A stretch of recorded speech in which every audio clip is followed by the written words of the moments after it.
I have suspended all construction at the shrine and ordered the workers to prepare for the return trip. I should have left weeks ago, sought advice from our city's wisest.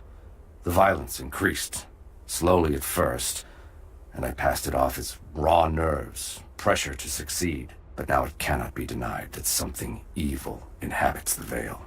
It preys on our worst nature, makes us susceptible to dark suggestions. Yesterday, a young stonecutter brought me news of a scaffolding collapse that ruined much of the day's work. Before I knew what was happening, my aide had to pull me off the youth, who lay bloodied and insensible. When I washed my hands, I found a fragment of his teeth embedded in the flesh of my knuckles. I do not know myself any longer. It is time to leave.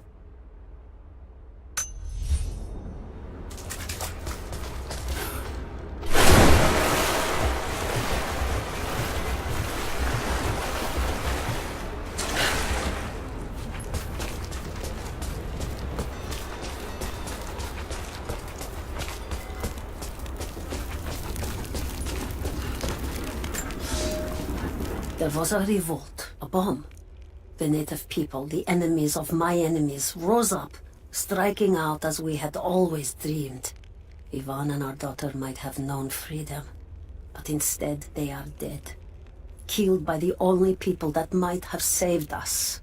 The Soviet cowards with me in the Vale say there is nothing left, that we must await rescue. They say they will protect me, but they jump at the dark, and supplies run low. There will be no rescue. I will live, and my captors will not. Survival is the only truth in this world. They are a superstitious lot. I slip the pollen into their rations, and when they are reduced to weeping husks, I will show them a new face, something they have feared since childhood. Baba Yaga, grandmother serpent, witch. They will die screaming in terror. They deserve so much worse. If I cannot live free, then I will survive alone, in the shadows, until death reunites me with Ivan and our child.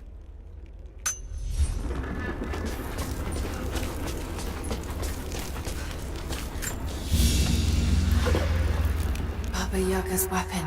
It's a scythe, but it's been dressed up to look like a witch's broom. Everything she did served the myth in some way.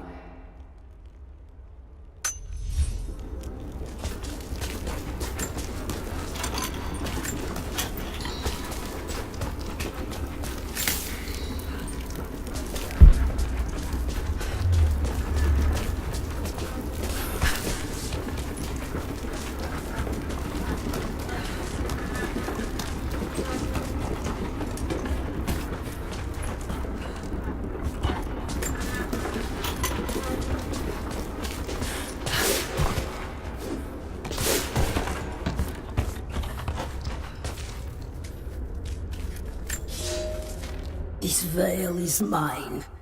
I have watered the ground and cultivated the dreaming blossoms. No one will enter. No one shall leave. I will not endure the outside world any longer. Here at last, I am in control.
I speak to myself, if only to hear another voice. It fills the space and the hours, but I have nothing to say. When the quiet overwhelms me, I try to sleep. I dream of what I've lost. I hope they died well. I hope that my dreams are only lies.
I am the last. There are others, wraiths who haunt the Vale, but they are no longer human. They wear familiar faces, cry out for help in the voice of dead friends, but I will not believe their lies.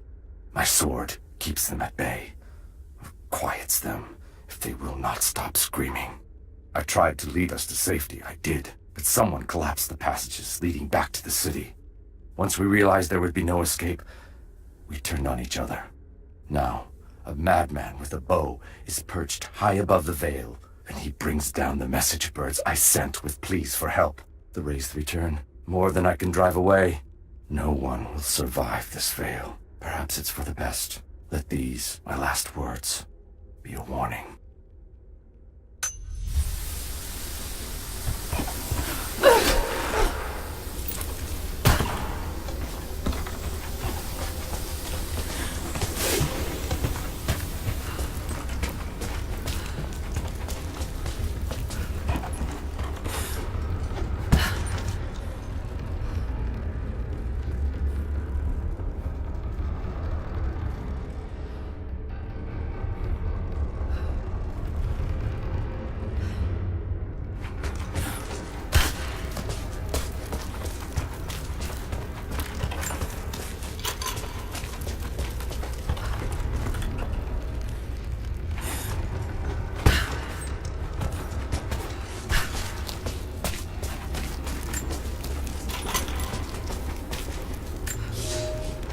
I thought I survived to spite my tormentors. But now I think I survived to spite myself. This is not a life worth saving. No life is. There are new people in the valley. I will teach them that this existence is not worth living.